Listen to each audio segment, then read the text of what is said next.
So hello man, welcome everyone, welcome to প্রতিষ্ঠা education and training. আজকে আমরা নিয়ে চলে এসেছি ফিজিক্সের আরও একটা মোস্ট ইম্পর্টেন্ট ক্লাস, সেটা হলো কি নিউটনের গতিসূত্র। তো প্রিভিয়াস ক্লাসগুলোতে আমরা ইউনিট অ্যান্ড মেজারমেন্ট মানে রাশি এবং তার পরিমাপ পদ্ধতি প্লাস তার সাথে গতিবিদ্যা বা মেকানিক্সগুলোকে পড়েছিলাম। আর প্রিভিয়াস ক্লাসের ফিজিক্সের ভিডিওগুলো পেতে তোমরা অবশ্যই আই বাটনে দেওয়া প্লেলিস্টটায় ক্লিক করলে কিন্তু প্রিভিয়াস ভিডিওগুলোর অ্যাক্সেস তোমরা পেয়ে যাবে। এছাড়াও এই ক্লাসগুলোর পিডিএফ পেতে তোমরা নিচে দেওয়া লিঙ্কটায় কিন্তু অবভিয়াসলি ক্লিক করে নেবে। তো চলো আজকে দেরি না করে স্টার্ট করা যাক আমাদের নিউটনের গতিসূত্রের পার্ট। চলে আসি আমরা, কি বলছে এখানে, নিউটনের প্রথম গতিসূত্র। নিউটন বেসিক্যালি একজন সায়েন্টিস্ট ছিলেন যিনি আমাদের তিনটে গতিবিদ্যা সংক্রান্ত তার ইম্পর্টেন্ট তিনটে সূত্র আমাদের পড়তে হয়। তার মধ্যে প্রথম গতিসূত্র কি বলছে? প্রথম গতিসূত্র বলছে, ধরো এটা হলো আমার একটা বেলুন, এটা হচ্ছে বেসিক্যালি আমার একটা বেলুন, এটা হচ্ছে একটা বেলুন। এবারে এই বেলুনটা এখন স্থিরাবস্থায় রয়েছে, তার মানে টাইমের রেসপেক্টে সে তার পজিশনটাকে চেঞ্জ করছে না, দ্যাট মিনস এটা হলো স্থিরাবস্থা। এবারে স্থির বস্তু বা স্থির বেলুনটার মধ্যে যদি আমি একটা বল প্রয়োগ করি তাহলে কি হবে? তাহলে বেলুনটা জাস্ট আমার হাত থেকে বেরিয়ে উড়ে চলে যাবে। বেলুনটা কি হবে? জাস্ট আমার হাত থেকে বেরিয়ে উড়ে চলে যাবে। বল প্রয়োগ করলাম, বল প্রয়োগ করলে বেলুনটা আমার হাত থেকে জাস্ট এরকমভাবে বেরিয়ে চলে গেল। তার মানে কি হচ্ছে? তার মানে বাইরে থেকে প্রযুক্ত বল যখন আমি বস্তুর ওপর প্রয়োগ করলাম তখন স্থির বস্তু আমার কি হলো? গতিশীল বস্তুতে পরিণত হলো।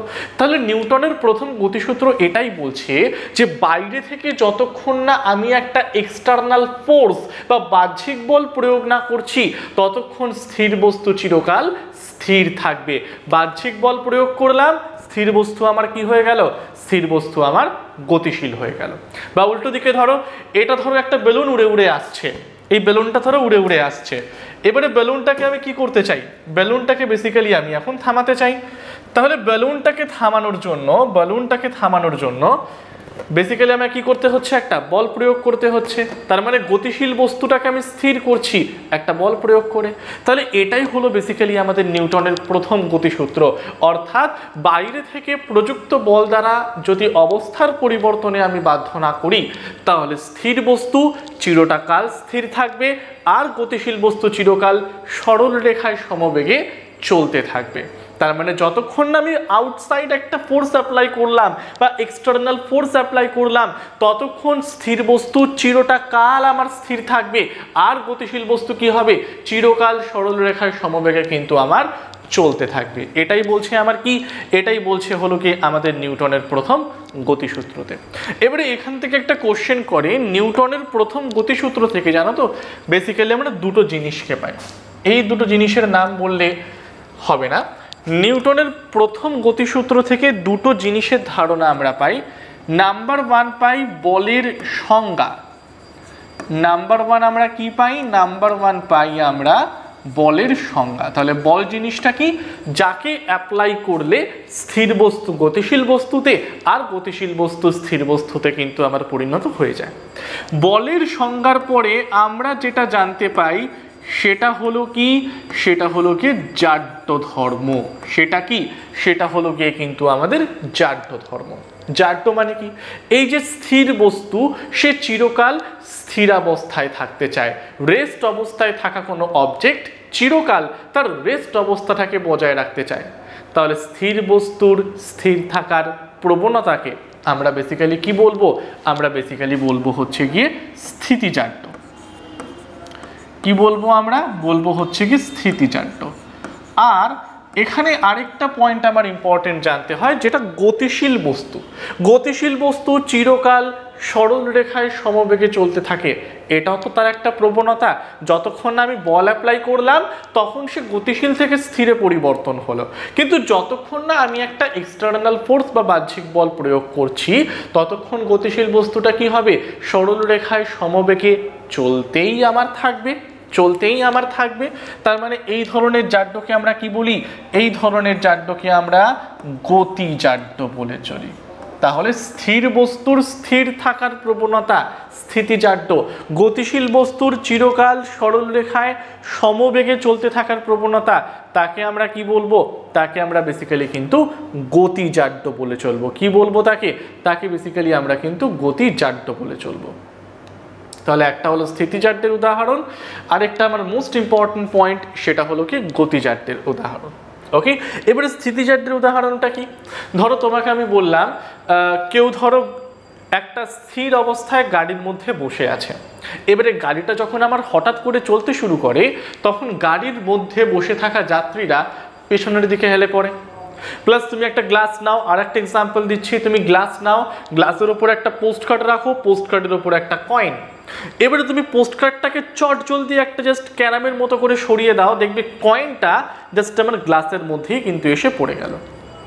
আর কি হয় স্থিতিজাড্যের উদাহরণ? ধরো তোমাকে একটা আমি কথা বললাম, কার্পেট শীতকালে হয় না আমরা লাঠি দিয়ে মেরে মেরে কার্পেট বা চাদর বা লেপ্তোশক থেকে ধুলো ঝাড়তে থাকি, তাহলে এই প্রত্যেকটা কি হয়? স্থিতিজাড্যের উদাহরণের মধ্যে পড়ে। তাহলে এখানে একটা কোশ্চেন করবে, তাহলে স্যার গতিজাড্যের উদাহরণটা কি জিনিস? গতিজাড্য মানে কি? গতিজাড্য মানে হলো এক্সাম্পল হলো, ধরো আমরা বললাম অনেকে দেখো না, দেখবে চলন্ত ট্রেন থেকে দৌড়ে নামতে চায়, তার মানে যখনই সে চলন্ত ট্রেন থেকে নামে তখন সে সামনের দিক বরাবর না একটু দৌড়ে নেয় আমার। ওকে, তাহলে সে যদি একটু দৌড়ে না নিত চলন্ত ট্রেন থেকে নামার পর, সে যদি একদম স্টেডি হয়ে দাঁড়িয়ে পড়তো তাহলে একদম মুখ থুবড়ে স্টেশনের মধ্যে গিয়ে পড়তো, পড়ে না? দেখবে যারা ট্রেনের মধ্যে আমাদের জিনিসপত্র বেচেন তারা দেখবেন খুব এক্সপার্ট হন, চলন্ত গাড়ি থেকে জাস্ট হঠাৎ করে নেমে অনেকটা দৌড়ে নেন তারা। এবারে তারা যদি না দৌড়ে হঠাৎ করে দাঁড়িয়ে পড়েন তাহলে সেখানে মুখ থুবড়ে পড়ার একটা সম্ভাবনা আছে। তার মানে এই যে চলন্ত ট্রেন বা চলন্ত গাড়ি থেকে নামতে গিয়ে সামনের দিকে একটু সামান্য দৌড়ে নেওয়া বা গতিটাকে নিয়ে নেওয়া, এই জিনিসটাকে আমরা কি বলি? গতিজাড্যের উদাহরণ বলে চলি। আর কি হয়? যেরকম চলন্ত গাড়ি হঠাৎ করে যদি আমার থেমে যায় তাহলে আমরা সামনের দিকে ঝুঁকে পড়ি না? তাহলে এই যে চলন্ত গাড়ি হঠাৎ করে থেমে যাওয়ার পর আমরা সামনের দিকে ঝুঁকে পড়লাম, এগুলো কিন্তু প্রত্যেকটা আমার গতিজাড্যের উদাহরণের মধ্যে পড়ে। ক্লিয়ার হলো প্রত্যেকের এত অবধি? তাহলে নিউটনের প্রথম গতিসূত্র থেকে আমরা বলের সংজ্ঞা পেলাম, তার সাথে জাড্য ধর্ম পেলাম। আর জাড্য বেসিক্যালি দু ধরনের হয়, একটাকে বলা হয় স্থিতিজাড্য, একটাকে বলা হয় গতিজাড্য, আরেকটা হয় দিকজাড্য, কিন্তু অতটাও গভীরে গিয়ে আমাদের লাভ নেই এক্সামের রেসপেক্টে। স্থিতিজাড্য মানে হলো ইনার্শিয়া অফ রেস্ট, আর গতিজাড্য মানে হলো ইনার্শিয়া অফ মোশন, আরেকটা হয় ইনার্শিয়া অফ ডাইরেকশন, যাকে আমরা দিকজাড্য বলে চলি। আচ্ছা, তাহলে বলের সংজ্ঞা বা নিউটনের প্রথম গতিসূত্র পর্যন্ত আমাদের ক্লিয়ার হলো। নিউটনের দ্বিতীয় গতিসূত্রতে যাওয়ার আগে প্রত্যেককে বলতে চাই যে আপকামিং WBPSC মিসলেনিয়াস, ক্লার্কশিপ এবং ওয়েস্ট বেঙ্গল পুলিশ রিক্রুটমেন্ট বোর্ডের যতগুলো এক্সাম আসতে চলছে এবং যারা কিন্তু এই প্রত্যেকটা এক্সামের জন্যই প্রিপারেশন নিচ্ছ এবং প্রত্যেকটা এক্সামেই বসতে চাইছো, তারা আলাদা আলাদা কোর্স না কিনে আমরা তাদের জন্য নিয়ে চলে এসেছি বেঙ্গল কম্বাইন্ড কোর্স। শুধুমাত্র একটা কোর্সের মধ্যেই কিন্তু তোমরা clerkship, miscellaneous, ICDS, SSC group C and group D, West Bengal police recruitment বোর্ডের কনস্টেবল, সাব ইন্সপেক্টর প্রত্যেকটা এক্সামের প্রিপারেশন শুধুমাত্র কিন্তু তোমরা একটা কোর্সের মধ্যেই পেয়ে যাবে, যেই কোর্সটা হলো আমাদের বেঙ্গল কম্বাইন্ড কোর্স। পুরো এক বছরের প্রিপারেশন অনলি 689 রুপিজের বিনিময়ে, পুরো এক বছরের প্রিপারেশন, অনলাইন ক্লাসেস এবং অনলাইন ক্লাসেসের মধ্যে তোমরা উইকলি 5টা করে live classes, recorded classes, study material, topic wise mock test, unlimited mock test প্রত্যেকটাকে কিন্তু তোমরা এখানে অ্যাভেল করতে পারবে। তাহলে কোর্সটা হলো বেঙ্গল কম্বাইন্ড কোর্স, যেটা তোমরা আমাদের প্রতিষ্ঠা এডুকেশনের অ্যাপে গেলে এবং ওয়েবসাইটে গেলে কিন্তু সেখানে ইজিলি অ্যাভেল করতে পারবে। তাহলে আর দেরি না করে আপকামিং পাবলিক সার্ভিস কমিশন এবং পুলিশ রিক্রুটমেন্ট বোর্ডের যতগুলো এক্সাম রয়েছে প্রত্যেকটা এক্সামকে ক্লিয়ার করার জন্য অবশ্যই তোমরা কিনে নাও বেঙ্গল কম্বাইন্ড কোর্স অনলি 689 রুপিসে। আর এই কোর্সের আরও ডিটেলস জানতে নিচে দেওয়া নাম্বারটায় কল করে নাও 9088890080-তে। ওকে, তাহলে চলে আসি আমরা আমাদের পরের অংশ, যেটা কি বলছে, যেটা বলছে আমাদের নিউটনের দ্বিতীয় গতিসূত্র, যেটা বলছে আমাদের নিউটনের দ্বিতীয় গতিসূত্র। ওকে, যেটা হলো আমাদের নিউটনের দ্বিতীয় গতিসূত্রটা। তাহলে নিউটন তার দ্বিতীয় গতিসূত্রতে কি বলছেন? কোনো বস্তুর এই ভরবেগের পরিবর্তনের হার বস্তুর ওপর প্রযুক্ত বলের সমানুপাতিক এবং বল যেদিকে ক্রিয়া করে ভরবেগের পরিবর্তনও সেই দিকে ঘটে। বেসিক্যালি ভরবেগ জিনিসটা কি? জিনিসটা হলো আমাদের মোমেন্টাম। মানে মাসের সাথে বা ভরের সাথে যদি আমরা ভেলোসিটি বা গতিবেগের মাল্টিপ্লিকেশন করি, তাহলে মাস ইনটু ভেলোসিটি করলে যে জিনিসটাকে আমরা পাবো সেটা হচ্ছে ভরবেগ। এবারে নিউটনের দ্বিতীয় গতিসূত্র কি বলছে? কোনো বস্তুর ভরবেগের পরিবর্তনের হার, কোনো বস্তুর ভরবেগের পরিবর্তনের হার বস্তুর ওপর প্রযুক্ত বলের সমানুপাতিক, এবং বল যেদিকে প্রযুক্ত হয় ভরবেগের পরিবর্তনও কি আমার সেই দিকেই ঘটে। কি বলছে ব্যাপারটা একটুখানি ইকুয়েশন দিয়ে আমরা বোঝার চেষ্টা করি। তাহলে এই জিনিসটাকে একটু ইকুয়েশন দিয়ে বোঝার চেষ্টা করি আমরা। একদম প্রথমে যেটা আমাদের জানতে হবে কি বলছে, ধরলাম কোনো বস্তুর ভর, ধরলাম কোনো বস্তুর ভর m। ওকে, নেক্সট আমরা ধরলাম বস্তুর ইনিশিয়াল ভেলোসিটি বা প্রারম্ভিক বেগ, বস্তুর ইনিশিয়াল ভেলোসিটি বা প্রারম্ভিক বেগকে আমরা ধরছি u। বস্তুর ফাইনাল ভেলোসিটি বা অন্তিম বেগ, বস্তুর ফাইনাল ভেলোসিটি বা অন্তিম বেগ আমরা ধরছি কি v। তাহলে বস্তুর ভর নিলাম m, প্রারম্ভিক বেগ নিলাম u, অন্তিম বেগ নিলাম v। আচ্ছা, তাহলে আমরা এখান থেকে যেতে পারি প্রারম্ভিক ভরবেগ কত হতে পারে? প্রারম্ভিক ভরবেগ, প্রারম্ভিক ভরবেগ বলতে পারি এটার অ্যান্সার আমার কি হতে পারে? তাহলে প্রারম্ভিক ভরবেগ মানে কি? বস্তুর ভর ইনটু প্রারম্ভিক বেগ। তাহলে ভর কত হলো m, প্রারম্ভিক বেগ কত হলো u, তাহলে প্রারম্ভিক ভরবেগ আমার কত হবে? mu হয়ে যাবে। নেক্সট আমরা চলে আসছি বস্তুর অন্তিম ভরবেগ পড়তে, বস্তুর অন্তিম ভরবেগ। তাহলে ভর কত? m, অন্তিম বেগ কত? v। তাহলে অন্তিম ভরবেগ কত দাঁড়ালো? অন্তিম ভরবেগ দাঁড়ালো আমাদের mv। তাহলে আমরা পেয়ে গেলাম এত অবধি, আশা করি প্রত্যেকের ক্লিয়ার হলো। নেক্সট আমাদের জানতে হবে ভরবেগের পরিবর্তন, ভরবেগের পরিবর্তন। তাহলে ভরবেগের পরিবর্তন মানে কি? ভরবেগের পরিবর্তন মানে হলো অন্তিম ভরবেগ মাইনাস প্রারম্ভিক ভরবেগ। তাহলে অন্তিম ভরবেগ কত? mv, প্রারম্ভিক ভরবেগ কত? mu। তাহলে ভরবেগের পরিবর্তন কত হয়ে দাঁড়ালো? m কমন নিলে v minus u, m common নিলে v মাইনাস u হয়ে দাঁড়ালো। তাহলে ভরবেগের পরিবর্তন m into v minus u। যদি আমি বলি ভরবেগের পরিবর্তনের হার বা rate of change of velocity, তাহলে কোনো কিছুর রেট হয়ে যাওয়া মানে তার তলায় বা তাকে আমরা টাইম দিয়ে ডিভাইড করি। তাহলে কি বলছে? ভরবেগের পরিবর্তনের হার। তাহলে এখানে আমায় কি করতে হবে? ভরবেগটাকে সময় দিয়ে ডিভাইড করতে হবে। তাহলে ভরবেগের পরিবর্তনটা কি হলো? mv minus u। আর যেহেতু ভরবেগের পরিবর্তনের হার বলেছে, তাই আমরা তলায় কাকে দিয়ে ডিভাইড করব? টি বা সময়কে দিয়ে ডিভাইড করব। তাহলে কোনো বস্তুর ভরবেগের পরিবর্তনের হার হলো ভরবেগের পরিবর্তন বাই সময়। আচ্ছা, এবারে এখানে একটা জিনিস আমরা দেখছি v minus u by t. v মানে কি? অন্তিম বেগ, u মানে কি? প্রারম্ভিক বেগ, t মানে হলো সময়। তাহলে অন্তিম বেগ মাইনাস প্রারম্ভিক বেগ বাই সময়, এটার মানে কি? এটার মানে আমাদের অ্যাক্সিলারেশন না, ত্বরণ না। তাহলে লিখতে পারি m ইন্টু a। তাহলে আমরা লিখতে পারি m into a, mass into acceleration. এই জিনিসটা জাস্ট এই v minus u by t, এটা মিলে আমার কি তৈরি করলো? a বা অ্যাক্সিলারেশনটাকে তৈরি করলো। তাহলে m ইন্টু a হচ্ছে আমার কি? ভরবেগের পরিবর্তনের হার। এবারে according to Newton's second law বা নিউটনের দ্বিতীয় গতিসূত্র অনুযায়ী কোনো বস্তুর ভরবেগের পরিবর্তনের হার বস্তুর ওপর প্রযুক্ত বলের সাথে কি হয়? সমানুপাতিক হয়। F equal to m into a। তাহলে কোনো বস্তুর ভরবেগের পরিবর্তনের হার বস্তুর ওপর প্রযুক্ত বলের সমানুপাতিক। এটাই হলো আমাদের নিউটনের সেকেন্ড লয়ের ম্যাথমেটিক্যাল ইকুয়েশনটা। কোনো বস্তুর ভরবেগের পরিবর্তনের হার তার উপর প্রযুক্ত বলের সমানুপাতিক হয়। তার মানে এখানে একটা ইকুয়াল সাইন নিয়ে আসতে হয়। ইকুয়াল সাইনের জন্য আমার একটা কনস্ট্যান্ট দরকার। কনস্ট্যান্টটাকে যদি আমি কে ধরে নিই, তাহলে F equal to m into a। তাহলে মাস ইন্টু অ্যাক্সিলারেশন, ভর ইন্টু ত্বরণ করলে কাকে পাওয়া যায়? ফোর্স বা বলটাকে পাওয়া যায়। এছাড়াও নিউটনের দ্বিতীয় গতিসূত্র থেকে আমরা কি পাই, এক তো পাই আমরা বলের একক, তার মানে বলের একক কি, বলের একক কি, বলের একক মানে হচ্ছে গিয়ে যেরকম একটা হলো আমাদের নিউটন, আরেকটা হচ্ছে আমাদের কি ডাইন,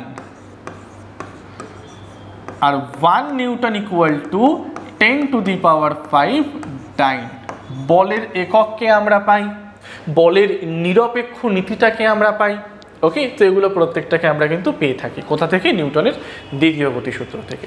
সো এই জিনিসটাকে প্রত্যেকে আমরা নোট ডাউনও করে নিতে পারি, বা তার সাথে এই জিনিসটাকে আমরা কিন্তু স্ক্রিনশটও নিয়ে নিতে পারি। তাহলে এটাই হলো নিউটনের দ্বিতীয় গতিসূত্রের ধারণা, F = m×a। কোনো বস্তুর ভরবেগের পরিবর্তনের হার বস্তুর ওপর প্রযুক্ত বলের সমানুপাতিক হয়ে থাকে। ক্লিয়ার হলো এভরিওয়ান? সরে যাচ্ছি আমি, প্রত্যেকে একটু লিখে নাও বা পুরো জিনিসটার একটা স্ক্রিনশট তুলে নাও। যাব তাহলে আমরা পরের পার্টে। ওকে, তাহলে নিউটনের দ্বিতীয় গতিসূত্র হলো, দ্বিতীয় গতিসূত্রের পরে আমরা চলে আসছি বা তৃতীয় গতিসূত্রে যাওয়ার আগে প্রত্যেককে বলতে চাই, যারা আপকামিং ক্লার্কশিপ এবং মিসলেনিয়াস তোমরা জানো দুটো এক্সামের ডেটই কিন্তু পিএসসি দ্বারা পাবলিশ হয়ে গেছে। তাহলে এই এক্সামগুলো ক্লিয়ার করার জন্য জানো মক টেস্ট ঠিক কতটা গুরুত্বপূর্ণ, কারণ মক টেস্টের দ্বারাই তুমি তোমার র্যাঙ্কটা বা তুমি তোমার প্রিপারেশন লেভেলটাকে কিন্তু বুঝতে পারছো। ওকে, ফাইনাল এক্সাম দেওয়ার আগে নিজের প্রিপারেশনের লেভেল কতটা সেটা বোঝার জন্য কিন্তু এই মক টেস্টগুলো দেওয়া খুবই খুবই খুবই ইম্পর্টেন্ট। তাই আমরা প্রতিষ্ঠা টিউশন অ্যান্ড ট্রেনিংয়ের পক্ষ থেকে নিয়ে চলে এসেছি ক্লার্কশিপের মক টেস্ট, মিসলেনিয়াসের মক টেস্ট। এগুলোতে তোমরা 50+ টপিক ওয়াইজ টেস্ট পেয়ে যাবে, 5টা করে ফুল লেন্থ মক টেস্ট পাবে। টেস্টগুলোকে তোমরা অনলাইনে বাড়িতে বসিয়ে দিতে পারবে, প্লাস তার ভিডিও সলিউশন পাবে, প্লাস তার নর্মাল সলিউশন পাবে, প্লাস তার সাথে তোমরা পেয়ে যাবে হচ্ছে গিয়ে তার স্কোর এবং র্যাঙ্ক এবং টেস্টগুলোর পিডিএফ ডাউনলোড। আর ক্লার্কশিপটা অনলি নিলে শুধুমাত্র 47 রুপিস, আর মিসলেনিয়াস নিলে অনলি শুধুমাত্র সেটা আমার 56 রুপিস। এছাড়াও আমরা নিয়ে চলে এসেছি WBPSC কম্বাইন্ড মক টেস্ট, যেখানে তোমরা অনলি 97 রুপিসের বিনিময়ে, 97 টাকার বিনিময়ে তোমরা কি পেয়ে যাবে, 5টা full length mock test, 15+ full length mock test, 50+ topic wise test, তার সলিউশন পাবে, তার পিডিএফ ডাউনলোড করতে পারবে, অনলাইনে বসে বাড়িতে দিতে পারবে এবং তার সাথে তোমরা কিন্তু তোমাদের র্যাঙ্কটাকেও জানতে পারবে। এই টেস্টগুলোকে তোমরা অবশ্যই আমাদের অ্যাপ্লিকেশন বা ওয়েবসাইটে গিয়ে অ্যাভেল করতে পারো। আর এই মক টেস্টের আরও ডিটেলস জানতে নিচে দেওয়া নাম্বারটায় কল করে নাও 9088890010-তে। চলে আসছি আমরা আমাদের আজকের লাস্ট টপিক, সেটা হলো নিউটনের তৃতীয় গতিসূত্র। নিউটনের তৃতীয় গতিসূত্র, তাহলে নিউটনের তৃতীয় গতিসূত্র কি বলছে, প্রত্যেক ক্রিয়ারই একটি সমান এবং বিপরীতমুখী প্রতিক্রিয়া বর্তমান। অর্থাৎ আমি যদি এই পেনটাকে বা ধরো আমি যদি এই বেলুনটার মধ্যে একটা ফোর্স অ্যাপ্লাই করি, বেলুনটা সামনের দিক বরাবর উড়ে যাবে, প্লাস বেলুনটাও কি করবে, সমান এবং বিপরীতমুখী একটা ফোর্স আমার হাতের এই মুঠোর মধ্যে অ্যাপ্লাই করবে। তার মানে ব্যাপারটা কি দাঁড়ালো এখানে, যে কোনো বস্তুকে যদি আমি ফোর্স অ্যাপ্লাই করে সামনে পাঠাই, তাহলে বস্তুটাও কিন্তু সমান এবং বিপরীতমুখী একটা ফোর্স আমার হাতে বা পেছনের দিকে কিন্তু অ্যাপ্লাই করবে। তাহলে এটাই কিন্তু আমাদের নিউটনের তৃতীয় গতিসূত্রের উদাহরণের মধ্যে পড়ে। ওকে, তাহলে কি বলছে, প্রত্যেক ক্রিয়ারই একটি সমান এবং বিপরীতমুখী প্রতিক্রিয়া বর্তমান। প্রত্যেক ক্রিয়ারই একটি সমান এবং বিপরীতমুখী প্রতিক্রিয়া বর্তমান। যেরকম কেউ ধরো জাস্ট এরকম বন্দুকটাকে চালালো, তাহলে কি হয়, বন্দুকটা রিকয়েল করে, রিকয়েল মানে বন্দুকটা জাস্ট যে চালাচ্ছে তার পেছনের দিকে একটা ধাক্কা অ্যাপ্লাই করে। যেরকম কেউ ধরো কোনো শর্টগানটাকে চালালো, তাহলে শর্টগান চালাতে গিয়ে যখন সে গুলিটাকে ছুড়ছে, তখন বন্দুকটাও কি হয়, সমান এবং বিপরীতমুখী একটা ফোর্স যে চালালো তার কাঁধের উপর অ্যাপ্লাই করে। তার মানে এটাই কি বলছে, প্রত্যেক ক্রিয়ার একটি সমান এবং বিপরীতমুখী প্রতিক্রিয়া বর্তমান।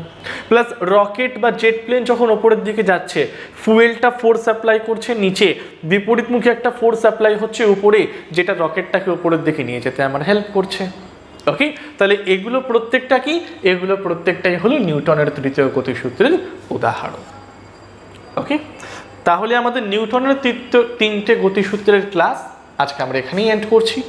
এন্ড করার আগে বলতে চাই, যারা আমাদের mock test, online classes, offline classes, free study material, free mock test, free videos এগুলোকে অ্যাভেল করতে চাও, তারা অবশ্যই গুগলে গিয়ে সার্চ করতে পারো www.pratishtha.co.in, যেখানে তোমরা আমাদের অফলাইন কোর্সগুলোকে অ্যাভেল করতে পারবে, অনলাইন কোর্সেস অ্যাভেল করতে পারবে, মক টেস্টগুলোকে অ্যাভেল করতে পারবে, এছাড়াও ফ্রি মক টেস্ট, স্টাডি ম্যাটেরিয়ালগুলোকে কিন্তু তোমরা সেখানে গিয়ে দিতে পারবে।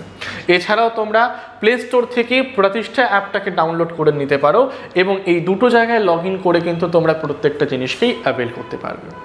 আমাদের কোর্সের আরও ডিটেলস জানতে নিচে দেওয়া নাম্বারটায় কল করে নাও 9088890010-তে। তাহলে নিউটনের গতিসূত্রের ক্লাস আজকে এখানেই এন্ড করলাম। সেশনটিকে ভালো লাগলে অবশ্যই লাইক, শেয়ার অ্যান্ড সাবস্ক্রাইব করে রাখবে এবং এরকম আরও সেশন পেতে আমাদের চ্যানেলটিকে তোমরা সাবস্ক্রাইব করে রাখবে। Till then, thank you everyone.